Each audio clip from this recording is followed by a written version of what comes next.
आज हमारे पास श्रोताओं की भेजी हुई एक कहानी है। इसका शीर्षक है अमावस्या की बारात। ये अविनाश मिश्रा वत्स के संग्रह वत्स की डायरी से है। और देखिए, इस कहानी की शुरुआत ही एक अजीब सी बेचैनी और एक गहरे सवाल से होती है। एक माँ है सुधा, जो अपने बेटे माधव की शादी अमावस्या की काली रात को तय होने से बहुत परेशान है। और उसका जो डर है वो बस एक मामूली अंधविश्वास जैसा नहीं लगता। मतलब कहानी में आप शुरू से महसूस कर सकते हैं कि ये एक अशुभ संकेत है, किसी अनहोनी की आहट। बिल्कुल। वो अपनी माँ धरणी देवी से पूछती भी है कि बाबूजी ने ऐसा क्यों किया। सब जानते हैं कि अमावस्या को शुभ काम नहीं करते। और यहाँ जो जवाब मिलता है वो सिर्फ एक डायलॉग नहीं, मुझे लगता है वो पूरी कहानी की आत्मा है। हाँ, वो कहती हैं, धरणी देवी कहती हैं, बेटी, इस नागपुरा की जमींदारी में औरतों की बात कौन सुनता है। बस यही एक लाइन, यही पूरी कहानी की नींव रख देती है। मामला फिर सिर्फ शुभ अशुभ का नहीं रह जाता।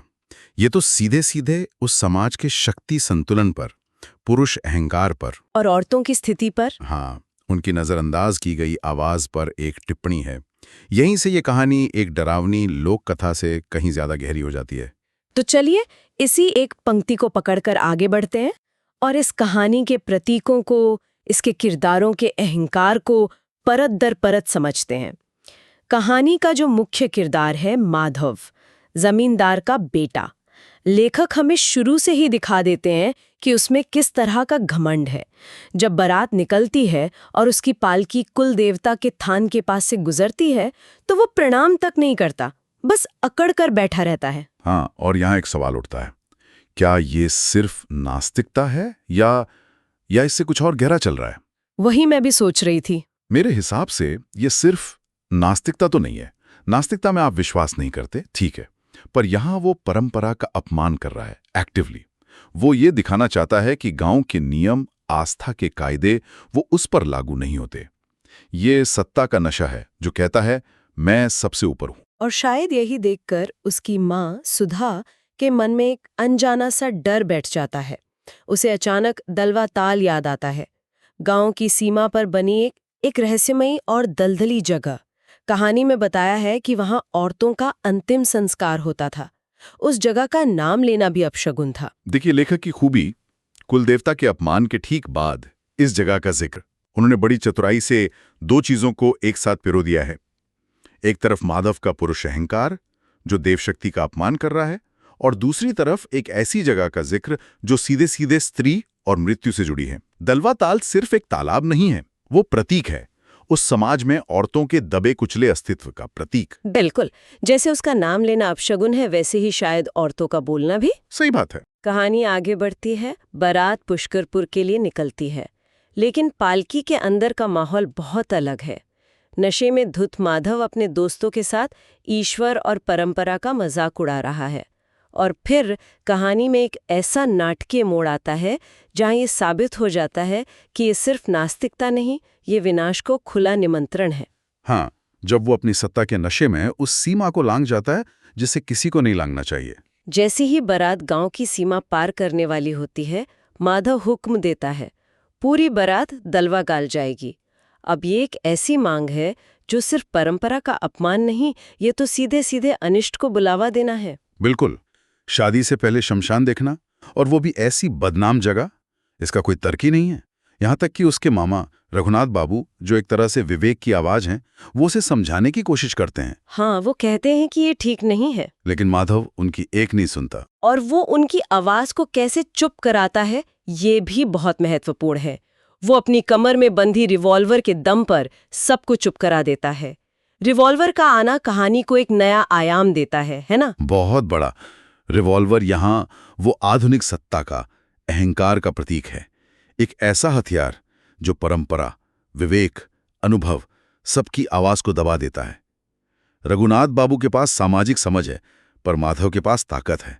और कहानी यही दिखाती है कि जब अहंकार और ताकत मिल जाते हैं तो विवेक की आवाज दब जाती है। और वो अपनी जिद में बारातियों को उस डरावनी जगह ले ही जाता है। दलवा ताल का जो दृश्य लेखक ने खींचा है वो बहुत भयावह है। अमावस्या का गहरा अंधेरा, मशाल की रोशनी में एक औरत की अधजली चिता, और उसके सामने देवी छिन्नशीला की वेदी। खास तौर पे छिन्नशिला देवी का प्रतीक कोई और देवी क्यों नहीं, छिन्नशिला ही क्यों? ये लेखक की गहरी समझ को दिखाता है। छिन्नशिला देवी का स्वरूप बहुत उग्र है। वो अपने ही हाथों से अपना सिर काटकर अपने रक्त से अपनी सहचरियों की प्यास बुझाती हैं। मतलब वो जीवन देती भी हैं और जीवन लेती भी हैं। वो सृजन और विनाश के चक्र का प्रतीक हैं। एक ऐसी देवी जो स्त्री शक्ति के सबसे चरम रूप को दर्शाती हैं। और माधव अपने अहंकार के चरम पर पहुंचकर इसी देवी का अपमान करता है। वो हंसता है, चिल्लाता है, देखो मैं इस देवी पर खड़ा हो रहा हूं, अब बताओ डर कहाँ है? और वो उस वेदी पर पैर रख देता है। क्या कहानी में यही वो पल है जहां से वापसी का कोई रास्ता नहीं बचता? बिल्कुल, आप इसे पॉइंट ऑफ नो रिटर्न कह सकते हैं।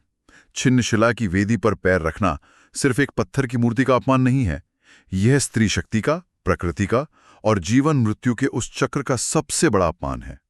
यह कहानी की शुरुआत की उस पंक्ति का चरम है, औरतों की बात कौन सुनता है? यहां माधव कह रहा है, मैं औरत की ही नहीं, परम स्त्री शक्ति की भी नहीं सुनता, मैं उसे अपने पैरों तले कुचलता हूं। यहीं से उसका पतन निश्चित हो जाता है। और यहीं से कहानी का रुख पूरी तरह बदल जाता है। अलौकिक घटनाएं शुरू होती हैं। आसमान में एक काली परछाई घनी होने लगती है।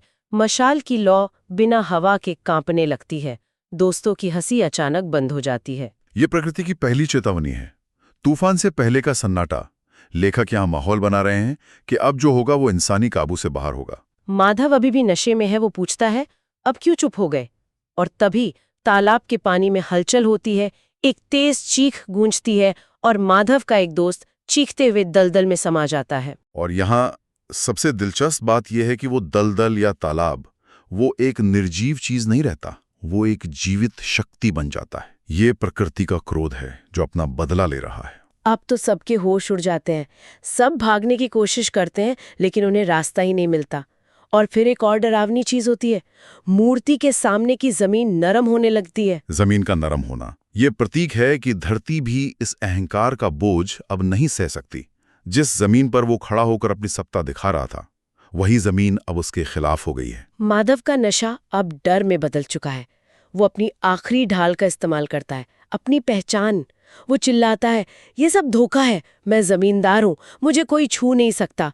उसे अब भी लगता है कि उसका पद उसे बचा लेगा। इंसान के अहंकार का आखिरी पड़ाव। जब तर्क और शक्ति काम नहीं करते तो वो अपने सामाजिक दर्जे का सहारा लेता है। पर प्रकृति के न्याय के सामने जमींदार और आम इंसान में कोई फर्क नहीं होता। और उसी पल कहानी का सबसे भयावह हिस्सा आता है। मूर्ति की आंखों से खून टपकता है और एक गहरी आवाज गूंजती है जो किसी के मुंह से नहीं आ रही बल्कि पूरे माहौल में फैल जाती है। जो औरत को कुचलता है वो देवी को भी कुचलता है, और जो देवी को कुचलता है उसे धरती भी नहीं सहती। और इस आवाज में कहानी का पूरा सार छुपा है। ये आवाज सीधे कहानी की पहली पंक्ति से जुड़ती है। इस नागपुरा की जिम्मेदारी में औरतों की बात कौन सुनता है? हाँ, और यहाँ प्रकृति या देवी या शायद वो सारी दबी हुई औरतें खुद उस सवाल का जवाब दे रही हैं। वो बता रही हैं कि स्त्री और प्रकृति एक ही शक्ति के रूप है, और जब उनका अपमान अपनी सीमा लांघ जाता है तो विनाश निश्चित है। इसके बाद माधव के पैरों तले जमीन फट जाती है और वो भी दलदल में समा जाता है। उसकी रिवॉल्वर एक बार चलती है पर उसकी आवाज भी उसी दलदल में दफन हो जाती है। और ये दिखाता है कि इंसानी अहंकार चाहे वो कितना भी शक्तिशाली क्यों न लगे, प्रकृति की विशाल शक्ति के सामने बौना है। और फिर आती है अगली सुबह। सब कुछ शांत, न पालकी, न बारात, न माधव, जैसे वहां रात में कुछ हुआ ही नहीं था। ये शांति उस रात से भी ज्यादा डरावनी लगती है। ये शांति इस बात का प्रतीक है कि प्रकृति ने अपना संतुलन फिर से स्थापित कर लिया है। जो अहंकार उस संतुलन को बिगाड़ रहा था उसे मिटा दिया गया है। और नागपुरा में सुधा माँ सुबह चुपचाप दिया बुझा देती है। वो रोती नहीं है, बस एक वाक्य कहती है जो अपने आप में एक पूरी कहानी है। मैं जानती थी ये रिश्ता कागज का था और कागज पानी में गल ही जाता है। क्या खूबसूरत और गहरी पंक्ति है। ये कहानी का दार्शनिक सार है। माँ कह रही है कि जो रिश्ता या जो सत्ता अहंकार और अपमान पर आधारित हो वो कागज की तरह नाजुक होती है। बाहर से कितनी भी मजबूत दिखे, नींव खोखली होती है। और पानी यहाँ क्या है? समय। पानी यहाँ प्रकृति का न्याय है, समय का बहाव है जो उस कागज के रिश्ते को गला देता है। सुधा का ये वाक्य बताता है कि उसे अपने बेटे के अंजाम का अंदेशा था। उसका दिया बुझाना एक तरह की मौन स्वीकृति है, प्रकृति के न्याय की स्वीकृति। तो मतलब अमावस्या की बारात सिर्फ एक डरावनी कहानी तो बिल्कुल नहीं है। बिल्कुल नहीं। ये एक बहुत शक्तिशाली सामाजिक टिप्पणी है जिसे एक लोक कथा के माध्यम से कहा गया है। ये कहानी हमें बताती है कि जब अहंकार अपनी सीमाएं लांघ जाता है और प्रकृति या स्त्री शक्ति का अपमान करता है तो उसका विनाश निश्चित है। कहानी की शुरुआत का सवाल था, औरतों की बात कौन सुनता है? अंत में प्रकृति खुद जवाब देती है। और कहानी का अंत भी एक स्थायी छाप छोड़ जाता है।